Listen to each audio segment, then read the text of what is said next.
Bismillahirrahmanirrahim. Assalamualaikum warahmatullahi wabarakatuh. Seperti biasa akan share screen terlebih dahulu. Ilmu khusus dalam komunikasi ini banyak sekali ya. Hari ini kita akan belajar tentang apa yang sebetulnya ada di otak seperti biasa ya. Waktu itu kita sudah bicara ini saya ulas sebentar ya sedikit karena mungkin ada yang baru bergabung, nanti takut tiba-tiba langsung law of connection, nanti bingung ya. Baik, inilah yang kita sudah pelajari tentang watak, kemudian tentang hasratnya, kemudian tentang apa cara berpikirnya, ya, di mana sanguinis itu selalu siapa di otaknya. Jadi pertanyaan pertama siapa gitu ya, kemudian koleris apa, kemudian flegmatis bagaimana, dan melankolis mengapa atau kenapa. Karena watak kita dua, yang watak dasar, maka ya kita gabungkan gitu. Misalnya Mbak Lora, sanguinis koleris, berarti Mbak Lora selalu bertanya di kepalanya, siapa dan apa? Siapa dan apa tujuannya? Siapa dia? Apa tujuannya? Gitu ya. Kalau misalnya ada yang flegmatis melankolis, ya bagaimana dan kenapa? Kalau Mbak Vidi, karena koleris melankolis ya Mbak ya, apa dan kenapa? Gitu. Dia selalu berpikir untuk itu.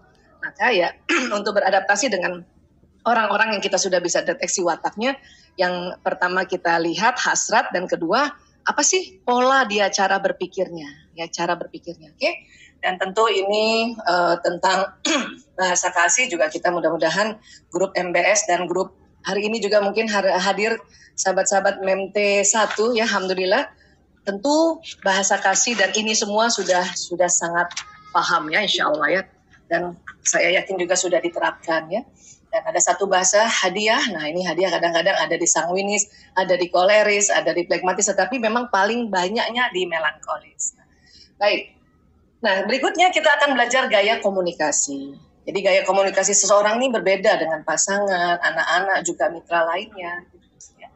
Jadi dengan mengenal gaya komunikasi diri sendiri dan orang lain, kemudian berupaya, sekali lagi, berupaya untuk beradaptasi, kalau bahasa NLP mengkalibrasi, gitu ya, maka kita bisa menciptakan hubungan yang bersahabat dan meningkatkan tali hubungan hablum minan nas. Ya. Dan kita nggak bisa untuk bertahan pada gaya kita sendiri.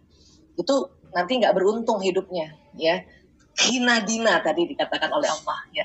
Jadi kita harus berusaha beradaptasi, mengkalibrasi. Baik, kenapa? Karena memang watak itu kan ada di otak.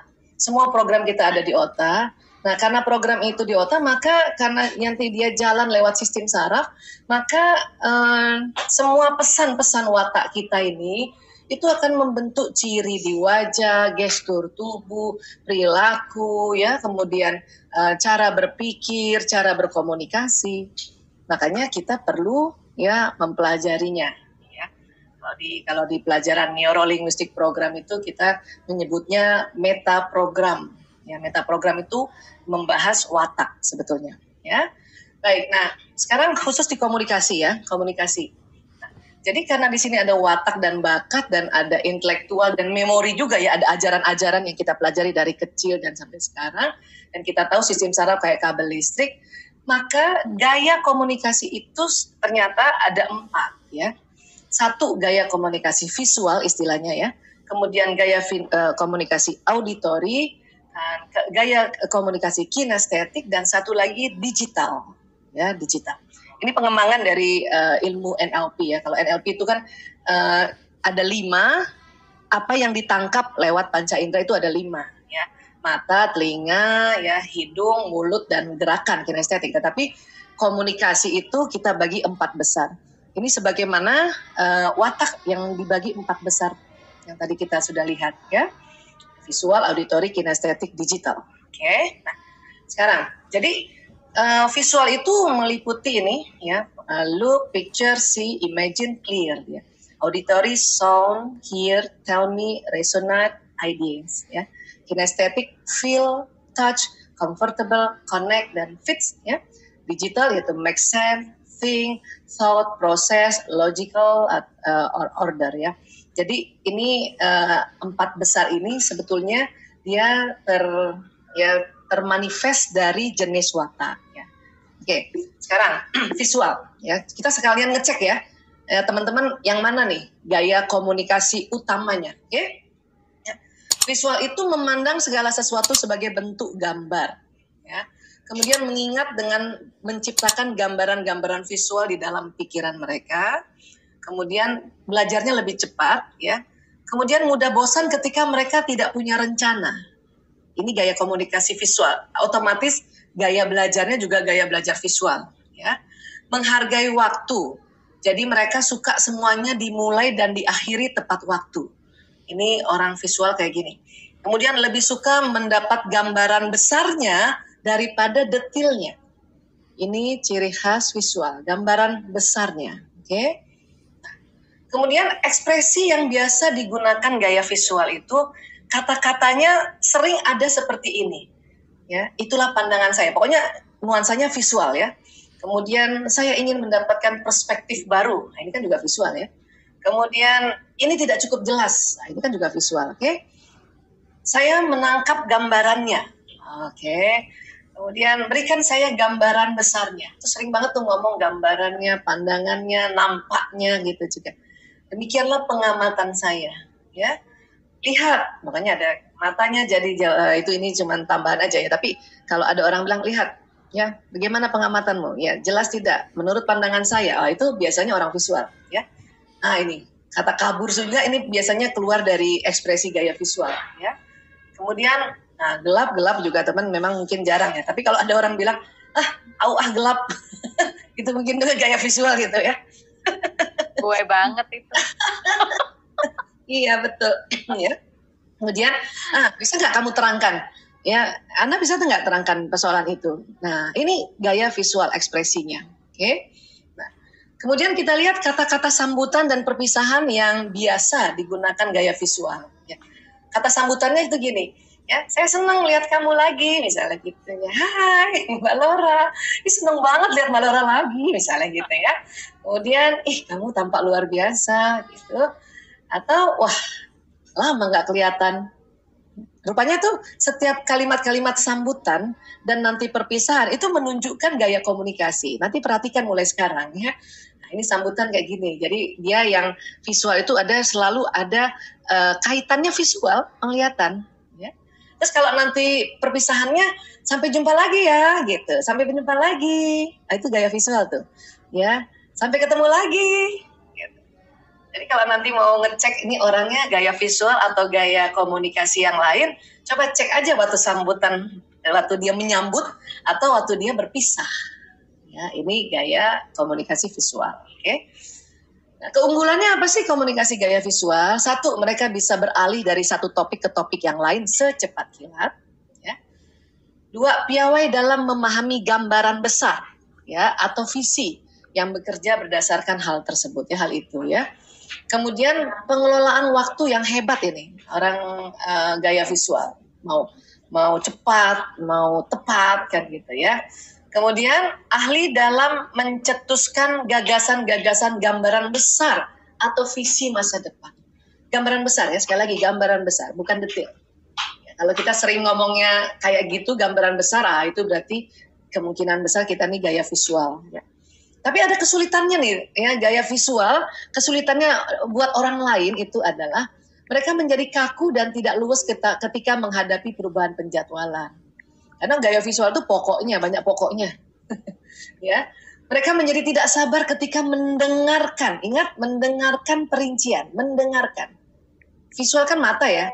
Ini kalau mendengarkan berarti telinga, karena saraf telinganya tidak sekuat saraf penglihatannya, maka dia nggak sabar kalau mendengarkan, apalagi terlalu detail mendengarkan perincian. Ya. Mereka juga cenderung melewatkan perincian. Ya. Jadi jangankan pendengaran, gambaran terinci aja, mereka nggak terlalu suka. Ya, pokoknya mau yang gambaran besar aja lah. Ya. Kemudian mereka bisa menjadi tidak sabar dengan orang lain, mereka cenderung membuat orang lain dan diri mereka sendiri menjadi terburu-buru. Pokoknya udah mulai paham ya, siapa yang suka keburu-buru, itu mungkin gaya visual ya. Dan visual, ya. Bagaimana cara membangun hubungan baik kalau pasangan kita visual atau anak kita gaya komunikasinya visual dan mitra kita visual gitu ya. Cara bangun hubungan baiknya gimana gitu. Satu, memberikan sebuah agenda yang jelas, ya, yang jelas saja, nggak usah terlalu detail tapi jelas, ya. Saya mau ajak kamu makan untuk bicara soal acara perpisahan, atau acara pernikahan, atau gitu aja, nggak usah detail, ya. Kemudian kalau bikin rapat atau pertemuan dengan orang gaya komunikasi visual, singkat saja. Ya, nggak usah, singkat aja. Dan kalau perlu dikasih tahu ya, kita akan meeting 30 menit, oke? Nah, itu asik tuh orang gaya visual. Senang yang kayak gitu dia. Ya. Terus menghargai waktu-waktu mulai dan selesai. Jadi sebisanya tidak diundur-undur gitu. Ya orang lain nggak datang, misalnya mau rapat, mau ada acara, orang lain nggak datang, sudah maju aja duluan gitu ya. Nah, ini visual. Kemudian, apa yang merusak hubungan baik terhadap orang yang gaya komunikasi visual? Mengubah perjanjian tanpa memberi mereka waktu untuk mengubah rencana yang telah mereka gambarkan di dalam pikiran mereka. Nah, ini nggak suka nih, nggak suka dadakan juga nih. Ya, itu bisa merusak hubungan baik gitu. Ya. Dan menyampaikan cerita-cerita panjang yang terlalu banyak perincian. Oh, nggak suka dia. Ya, makanya bisa merusak hubungan baik nih kalau misalnya suami kita yang visual, atau ada anak kita yang visual, atau teman kita yang visual, ya. Pokoknya singkat-singkat aja lah, ya. Nah, ini beradaptasinya nih perlu latihan memang. Ya. Terus apalagi yang bisa membangun hubungan baik? Memberikan cukup banyak pemberitahuan ketika mengubah, menunda, atau menjadwalkan ulang acara-acara. Ya, ini harus kasih tahu, sering-sering kasih tahu, tapi nggak usah detail gitu. Ya, kasih tahu, ulang-ulang, ya. Segera menyampaikan intinya ketika berbicara. Ya, apa istilah sekarang, to the point. Okay? Terus apalagi yang bisa merusak hubungan baik dengan orang yang gaya komunikasi visual? Mengadakan rapat-rapat yang lama. Ya. Datang terlambat ke pertemuan yang sudah dijadwalkan. Ya. Gitu juga kalau anak kita visual, dia kan selalu mau yang cepat, Bu. Ayo dong Bu, cepet dong Bu. Gitu. Ya. Dan kita meminta informasi yang mendetil pada mereka, itu merusak hubungan baik. Ya, kalau punya suami yang gaya komunikasinya visual, kita minta, ayah jelasin, ayah tadi kemarin ke Jatinong ngapain aja, hari ini ngapain, hari itu ngapain, itu bisa merusak hubungan baik itu. Ya, dia akan nggak suka, akan jengkel ya, misalnya begitu ya. Kemudian apalagi meninggalkan voicemail yang panjang atau mengirimkan email yang panjang untuk mereka. Mereka nggak suka nih, ya, terlalu panjang. Seneng sih voicemail, seneng juga email, tapi yang to the point aja. Ini gaya komunikasi visual. Oke. Nah, berikutnya auditori. Lah, kok ini udah jalan muncul sendiri ya. Auditori, mengingat apa yang mereka dengar kata demi kata. Insya Allah. Kemudian apalagi belajar dengan mendengarkan dan biasanya tanpa mencatat. Jadi telinganya sensitif banget, telinganya ini ya, persarafan di telinganya itu lebih kuat menangkap informasi daripada indera yang lain ya. Kemudian pintar cerita ya, kemudian berbicara pada diri sendiri ketika bekerja atau berkonsentrasi. Ada teman-teman yang begitu? Kalau saya ini nih,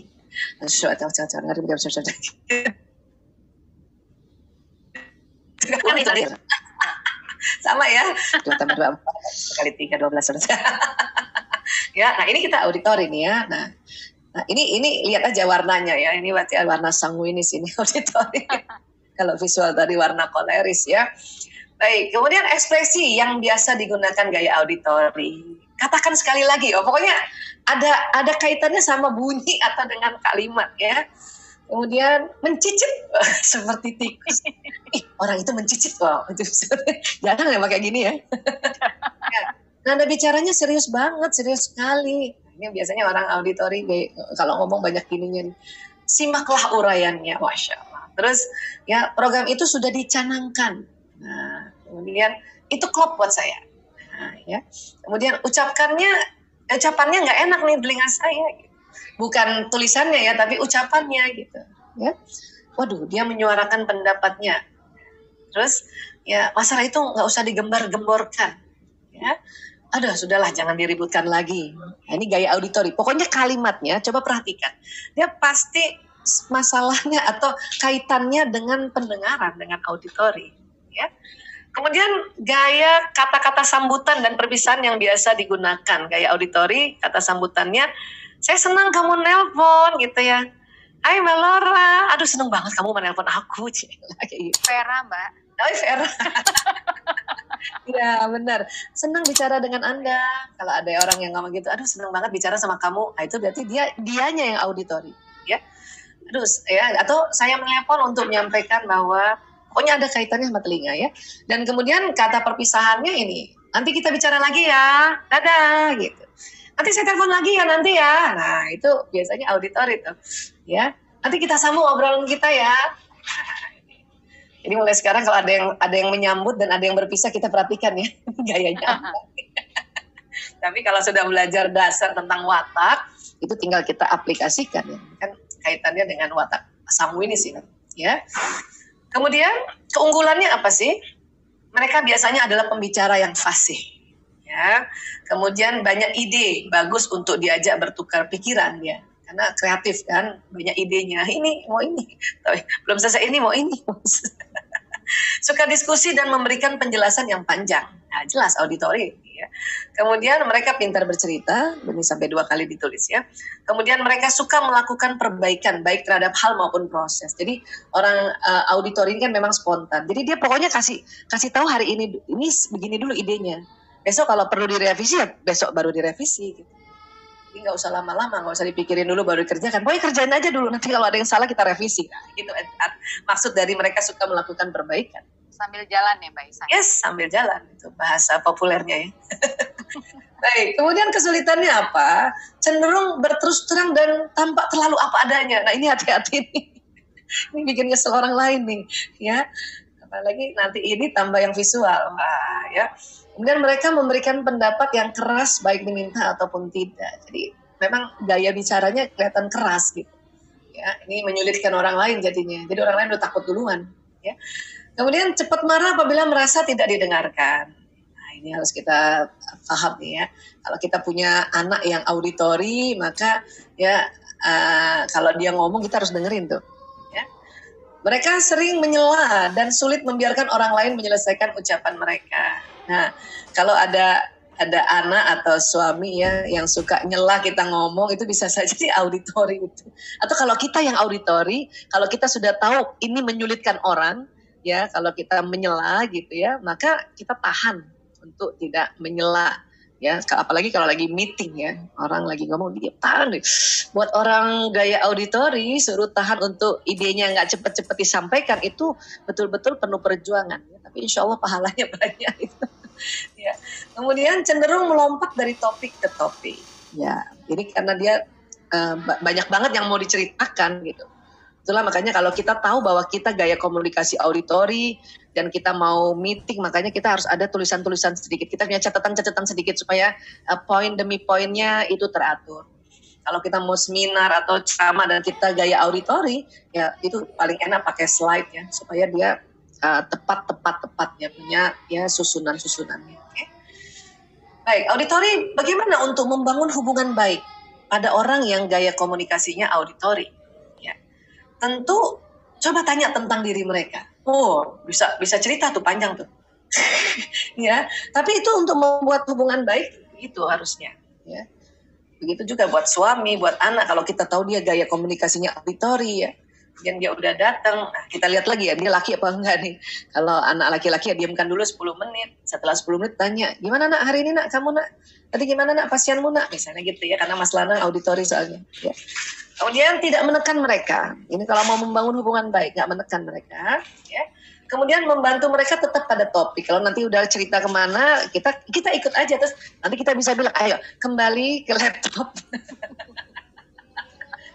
Iya, karena memang auditori ini dia senang sekali bercerita. Apalagi informasi yang dia punya kan banyak, dia akan cerita. Terus merusak hubungan baik, gimana orang merusak hubungan baik dengan auditori ini? Melakukan hal lain ketika mereka berbicara pada Anda. Kalau punya suami, gayanya auditori, dia lagi ngomong terus kita juga pegang gadget, marah itu dia. Ya, walaupun kita nggak tatap matanya ya, paling nggak kita nggak pegang apa-apa. Saya kalau suami Mas Pri kan juga ada gaya auditorinya juga. Kalau dia udah ngomong, saya langsung taruh itu laptop dan tangan kalau perlu di kedepanin gitu, jadi dia lihat. Walaupun kita nggak tatap matanya terus ya, kita sambil lihat sekali, terus sambil cantik-cantik gitu lihat ke bawah, terus lihat lagi. Ini harus kita sadari bahwa memang beginilah hablum minannas yang ingin kita jalin. Nggak boleh kita merasa ini gue emang kayak gini orangnya. Nggak bisa kayak gitu. Ya. Baik, kemudian ya pada saat dia cerita, kita terlalu menyela dia atau kita menginterupsi dia kita akan rusak hubungan baiknya. Biarkan dia cerita, walaupun nanti kita kira-kira dia ada koma ya. Jadi kembali ke sini nih Mas, nah, boleh kayak gitu ya. Meninggikan suara Anda saat berbicara pada mereka, ya itu merusak hubungan baik. Padahal orang gaya auditori ngomongnya cukup tinggi juga. Cuman kalau orang lain yang tinggi, dia tersinggung. Ya, baik. Kemudian apa lagi dalam membangun hubungan baik? Ya, mendengarkan mereka dengan penuh perhatian. Jadi kalau orang gaya komunikasi auditori sedang bicara, dengarkan penuh perhatian. Kalau dia cerita lucu ya kita ketawa juga dikit, ya. Karena kalau dia udah cerita lucu terus kemudian kita nggak ketawa, dia bisa sedih tuh. Punya suami suka cerita lucu, kadang-kadang garing.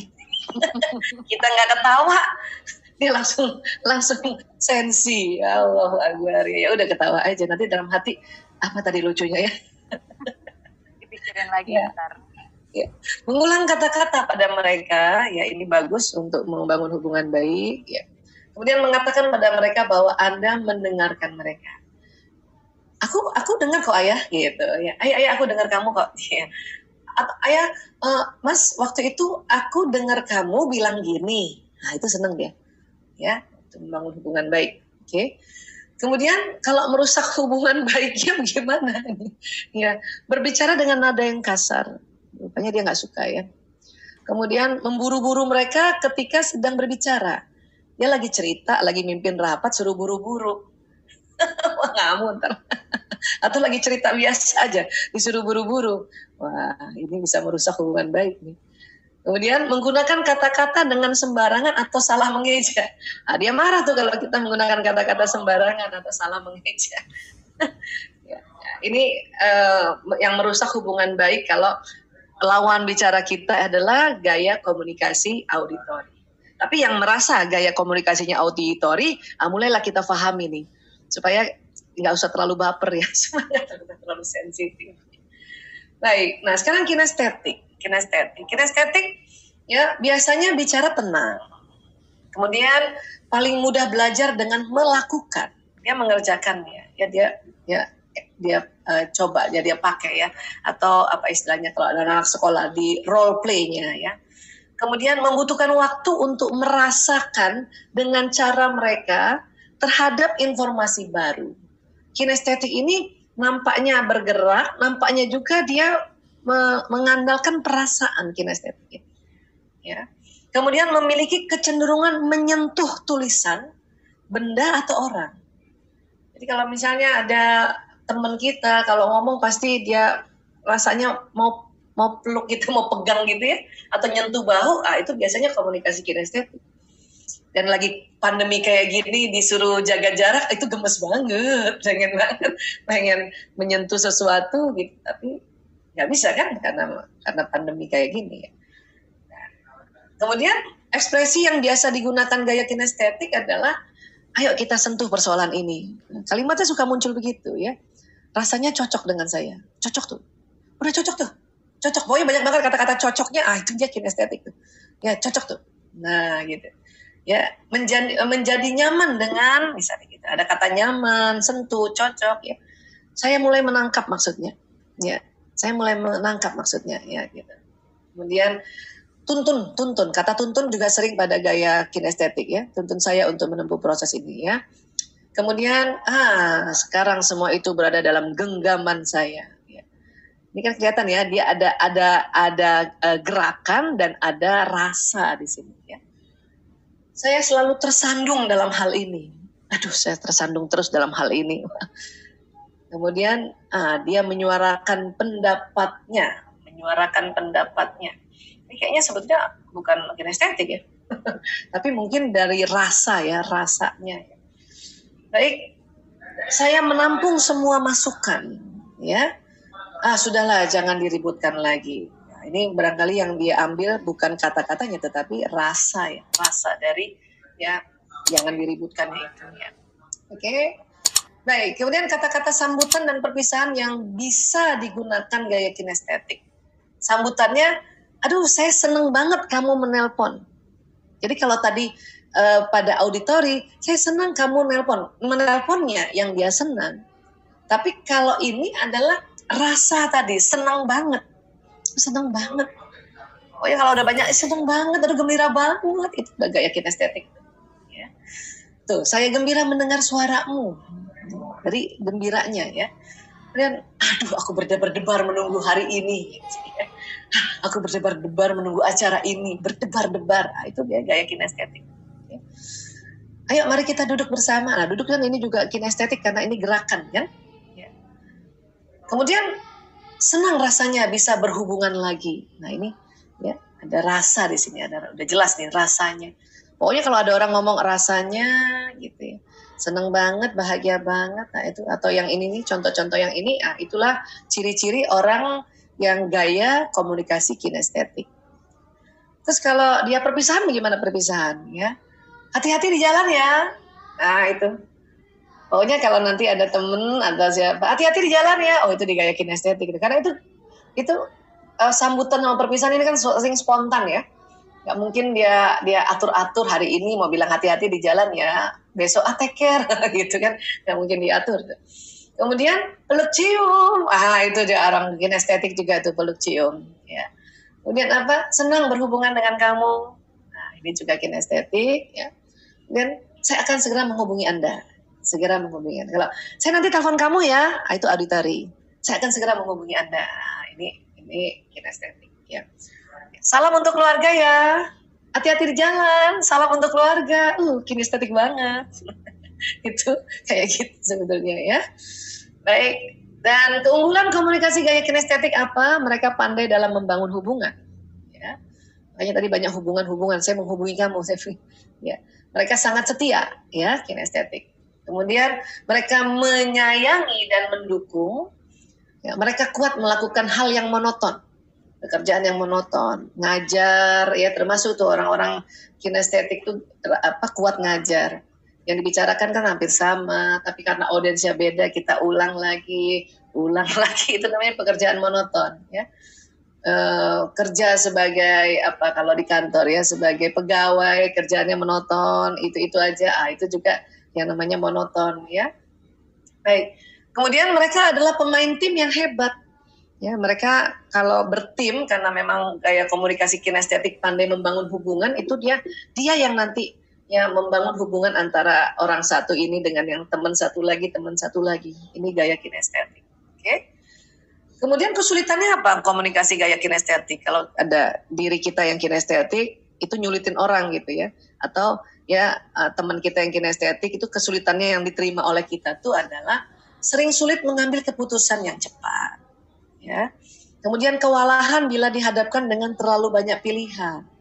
Ini kesulitannya nih. Ya, beda sama visual tadi ya. Kemudian mereka bisa sangat bimbang dalam mengambil keputusan. Ya. Kemudian mereka membutuhkan lebih banyak waktu dalam menyelesaikan tugas. Nah, ini yang kinestetik. Ini kira-kira apa nih? Watak apa yang kinestetik? Ya, pragmatis. Oke. Nah, kinestetik, bagaimana membangun hubungan baik dengan kinestetik? Memberikan agenda pertemuan di tempat yang nyaman. Jadi kalau ngajak orang kinestetik yang gaya kinestetik, cari tempat yang nyaman. Sambil ngopi, sambil makan pisang goreng, pokoknya tempat nyaman. Ya. Terus, peka terhadap kebutuhan mereka untuk nyaman dalam lingkungan fisik mereka. Ya. Karena orang kinestetik kan orang yang maunya rileks ya. Mau rileks, santai, maka kita harus tahu ya, ini tempatnya nggak nyaman nih, terlalu banyak orang, tempatnya ya terlalu banyak asap rokok atau terlalu banyak ini itu. Nah ini ya. Memprioritaskan berhubungan dengan mereka dalam situasi kelompok agar mereka merasa disertakan. Karena orang kinestetik nggak ngeyel. Ya, orang kinestetik ini komunikasinya nggak ngeyel kan. Dia selalu ya mau hubungan ini baik dan damai. Makanya kadang-kadang kalau dalam kelompok orang sering nggak memperhatikan dia. Makanya kalau kita yang bukan kinestetik dan kita punya teman kinestetik di kelompok, cobalah kita yang menegurnya duluan, menghargai dia duluan. Ya. Kemudian merusak hubungan baik dengan orang yang gaya komunikasi kinestetik, ya. Kalau dia merasa tidak dilibatkan. Orang kinestetik karena dia orang pragmatis kan dia apa-apa boleh kan? Iya boleh, iya boleh. Ya terserah. Tapi kalau nanti kita ya tidak tanya lagi tentang apa yang dia pilih, nanti dia bisa merusak hubungan baik karena dia merasa tidak dilibatkan. Kemudian disela atau ditekan ini juga, ya dia tidak suka ya. Kemudian juga menjejali mereka dengan terlalu banyak gagasan atau pilihan sekaligus. Kan tadi dia punya kesulitan ini kan adalah ya sulit untuk mengambil keputusan yang lebih dari yang banyak gitu kan. Makanya kalau ada kita punya anak, punya suami atau punya teman yang gaya komunikasinya kinestetik, kita kasih terlalu banyak pilihan sekaligus, lebih dari 2, ya itu bisa nggak enak dia nggak suka lah istilahnya, dia nggak seneng ya, jadi bisa merusak hubungan baik ya. Oh ya kalau punya keluarga, punya teman yang gaya komunikasinya kinestetik, kasih pilihan tuh kalau nggak 1 ya 2 ini gitu ya. Kemudian apalagi membangun hubungan baik, memberikan waktu atau tanggal mulai dan selesai untuk semua acara dan tugas. Ya dia senang tuh kalau misalnya tanggal sekian nanti kita mulainya misalnya jam 10, nanti selesai jam 1 siang. Nah, dia suka ya kayak gitu. Ya.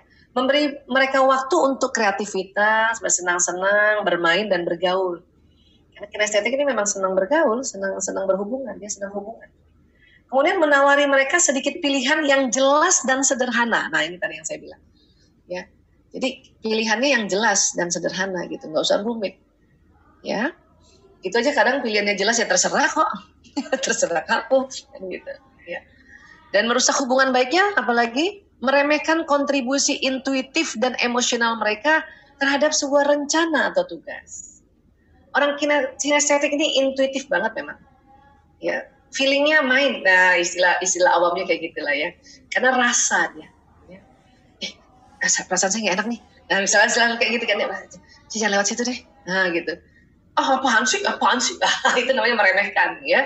Atau misalnya ada sebuah tugas atau rencana, dia memberikan usulan dengan menggunakan rasa ya. Perasaanku, nah kadang-kadang begitu kalimatnya ya.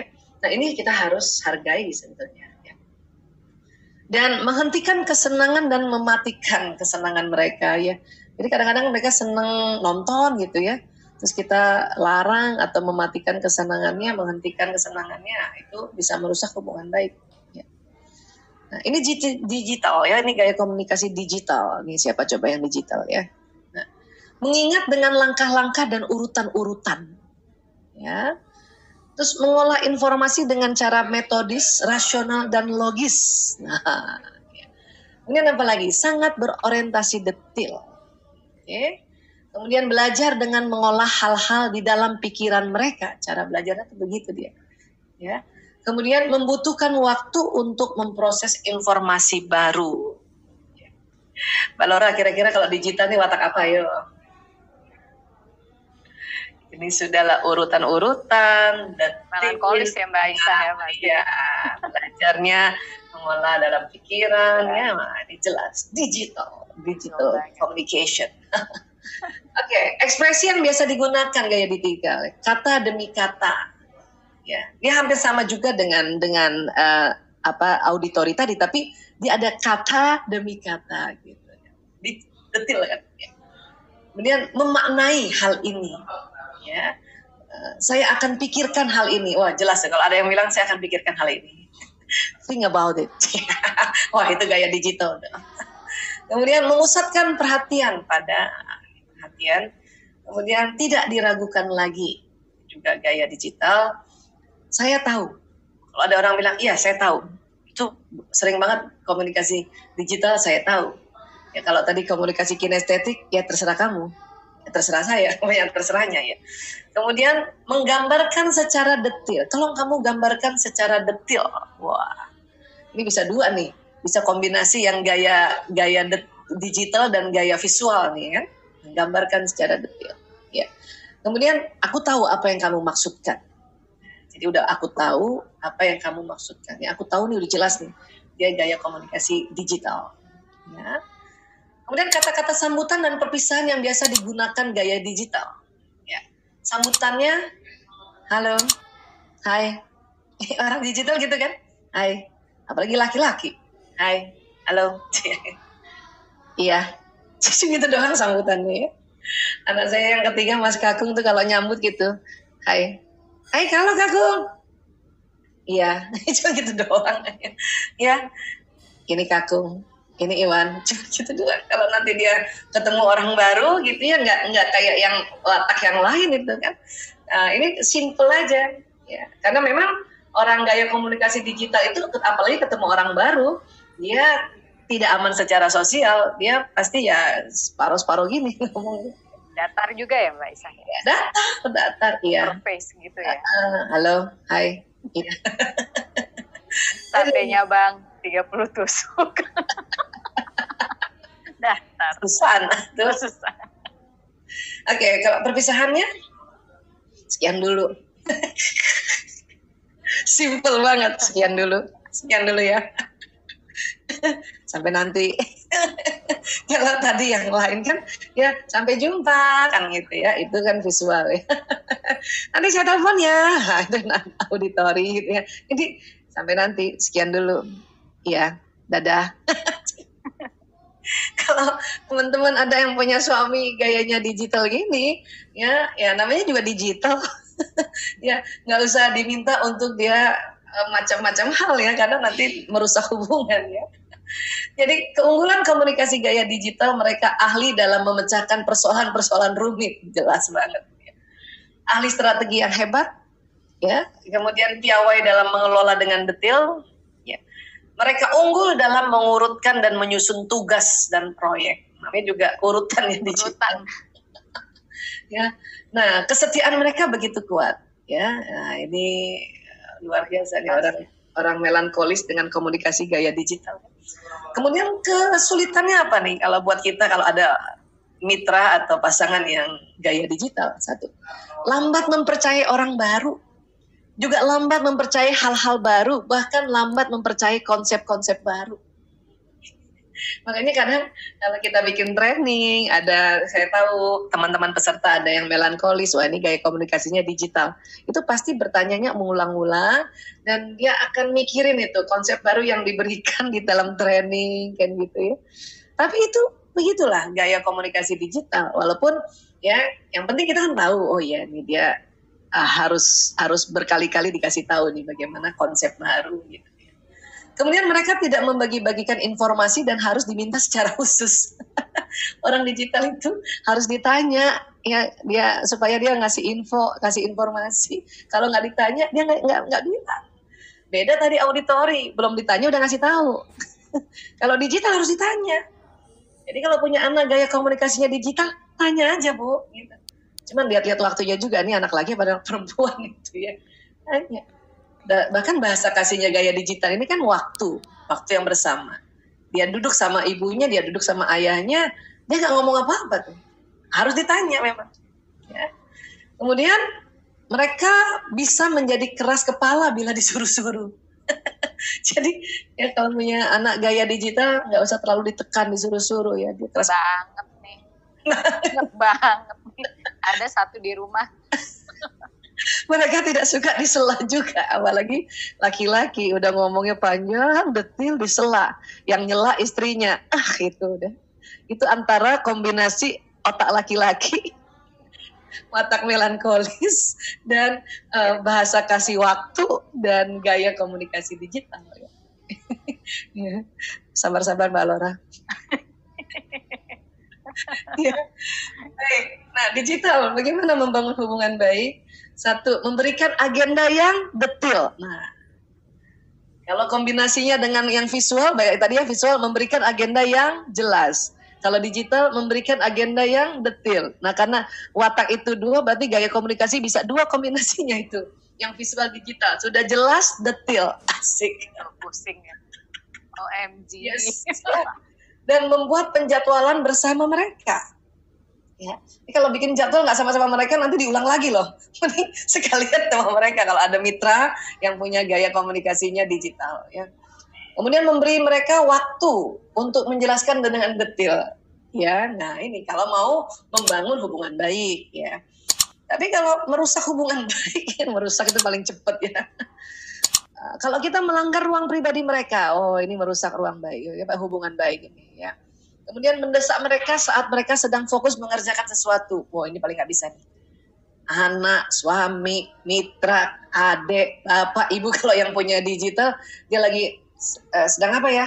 Misalnya gitu ya, yang lagi betulin motor. Padahal nih mau minta tolong nih ceritanya nih, ya tolong dong jemput lagi misalnya gitu ya. Kalau tapi suami saya bukan digital, ya itu nggak bisa. Udah tahan-tahan aja yang punya suami komunikasi digital. Oh lagi ngerjain sesuatu. Atau boleh tanya ya, ayah sibuk banget nggak? Kalau ini dadakannya harus kasih tahu juga, tapi tanya dulu sibuk banget nggak? Pasti dia tanya kan kenapa? Karena kan orang digital selalu nanya kenapa kan gitu ya. Baik, menyajikan terlalu banyak gagasan dan tidak memberi mereka waktu untuk mengolah detail. Jadi kalau ada teman yang digital, pasangan digital, anak digital itu kalau kita kasih gagasan, kasih waktu aja. Kasih waktu biar nanti dia mikir. Ya, dia mikir. Oke. Terus apa lagi untuk membangun hubungan baik? Gunakan logika serta berikan fakta dan angka saat mengambil keputusan. Nah, ini kesenangannya orang digital atau orang melankolis kan? Kemudian menyediakan lingkungan kerja yang tenang dan pribadi. Nah, kalau punya suami komunikasi digital, tolong siapkan tempat khusus buat mereka dan tidak sentuh barang mereka. Nah, ini kalau mau membangun hubungan baik nih. Apalagi kalau pasangan hidup ya. Anak-anak juga gitu. Kalau anak-anak bilang, Bu, aku mau mejaku begini, aku mau pakai mejaku begini, itu harus kita sediakan itu. Dan nggak boleh ada yang kotak-katik itu meja mereka. Dia tahu, gerak sedikit aja tahu. Ini gerak ini, pasti tadi ada yang duduk sini nih. Ya Allah, tahu. Kok tahu ini? Tempat pensil aku gerak nih 30 derajat. Aduh. Oke, memberi mereka persiapan yang cukup. Pokoknya nggak boleh dadakan lah intinya ini kalau komunikasi digital ya. Kalau mau membangun hubungan baik. Dan kalau kita ingin merusak hubungan baik, masa ingin merusak ya? Menganggap kontribusi mereka sudah semestinya dan lupa berterima kasih. Ini nih lucu banget ya. Orang digital ini kan kadang-kadang kalau ngasih idenya kan apik ya, karena dia pikirkan lebih detail ya. Tapi kadang-kadang orang itu suka lupa bilang terima kasih.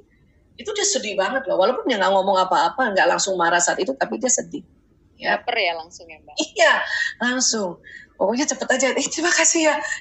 Idenya detil banget ya. Itu seneng banget kalau dia bilang, idenya detil banget.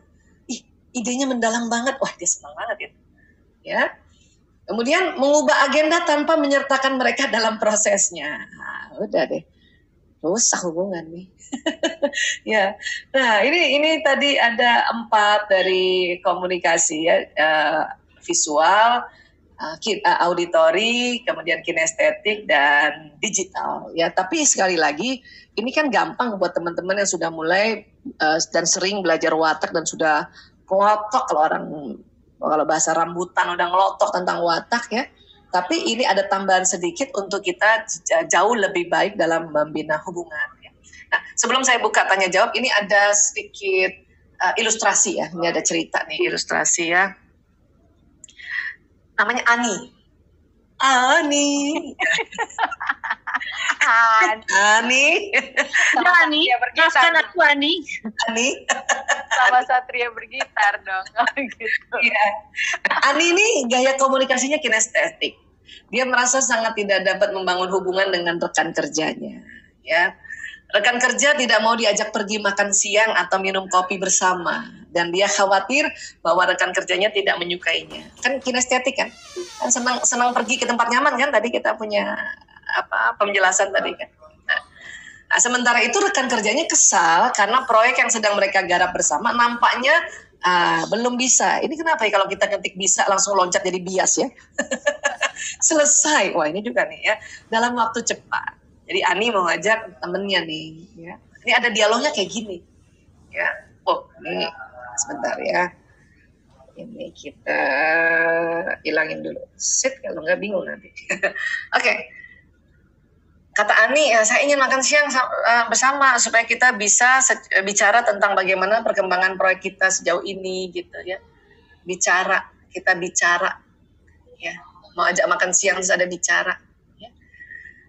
Kata kata temennya, saya udah berencana mau melakukan 4 atau 5 hal nih selama waktu makan siang ntar nih. Apa sih sebetulnya yang ingin kamu bicarakan? Ya, nanti deteksi ya. Rekan kerja ini gaya komunikasinya apa ya? Deteksi ya. Oke, kata Ani, saya ingin makan siang. Kenapa jadi gini? Dan ngobrol-ngobrol aja sama kamu, kata si Ani gitu. Terus kata rekan kerjanya, sejujurnya saya lebih suka kalau kita punya agenda yang jelas. Jadi saya tahu apa yang akan kita bicarakan dan berapa lama waktunya. Bisakah kita mengadakan rapat setengah jam pada pukul 2 setelah kita berdua kembali dari makan siang? Ya, Ani, ya bisa. Saya juga berharap mendengarkan perkembangan kamu di waktu makan siang, kan gitu. Ini Ani kan jelas kinestetik ya. Jelas banget kinestetik, dia ingin makan siang, nyaman, ya, ngobrol-ngobrol. Ini kan ada bicara nih, ngobrol-ngobrol. Apalagi nih mungkin kinestetik auditori nih ya. Kemudian ini udah jelas dia pengen ngobrol-ngobrol aja gitu kan. Dan tapi rekan kerjanya begini dialognya. Ini kira-kira rekan kerjanya watak apa nih kira-kira nih? Nah, rekan kerjanya watak yang coba siapa yang tahu? Ya, silakan jawab. Ini ada yang jawab rekan kerjanya visual, digital. Oke. Siapa tuh? Yang digital dari namanya nggak ada dari Galaxy doang. Tapi kalau ya. Banyak kan digital, tapi Sylvia bilang visual. Oke. Ya. Visual lagi juga Melisa ya tadi ya. Oke. Ada digital melankolis. Nah, dituliskan. Rekan kerjanya ya. Ada yang rekan kerja. Ani kan kinestetik. Mulai banyak yang jawab visual. Sekarang udah mulai banyak visual, tapi ada yang kombinasi visual digital juga.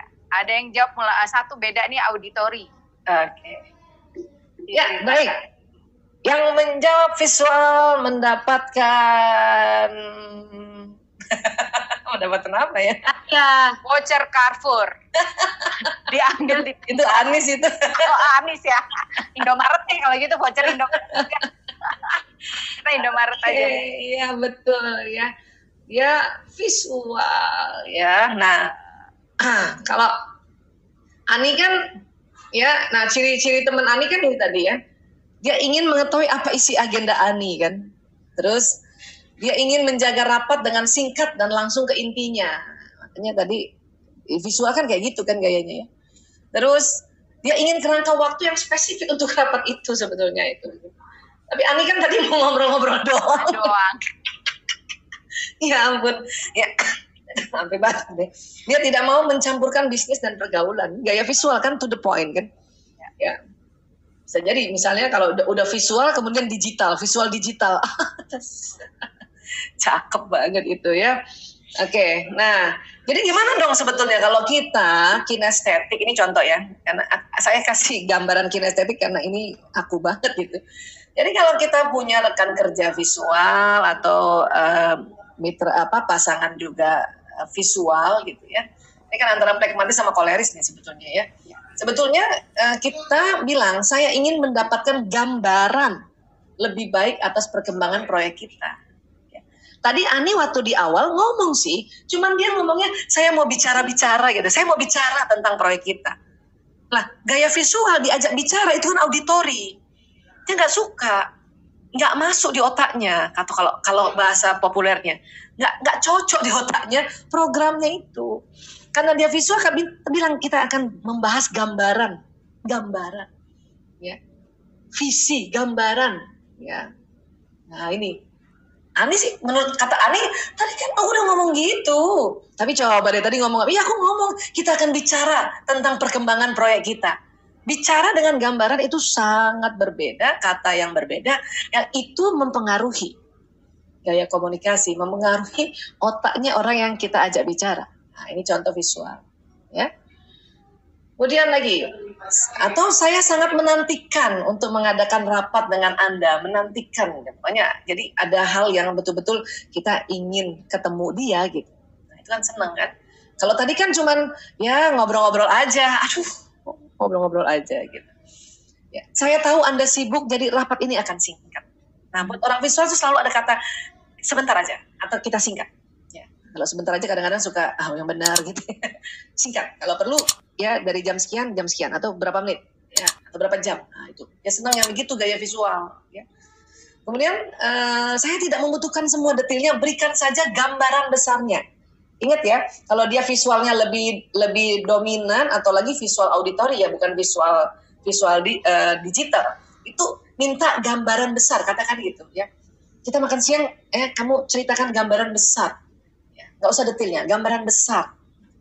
Nah, jadi gaya visual langsung karena masuk otaknya, atau istilah anak orang sekarang ya, istilah populer, masuk akalnya itu waktu diajak, dia mau itu, dia mau. Dan untuk kebutuhan Ani kan ngomong di tempat nyaman sambil ngopi itu kan cocok buat kinestetik, ya, dengan dia relax ya.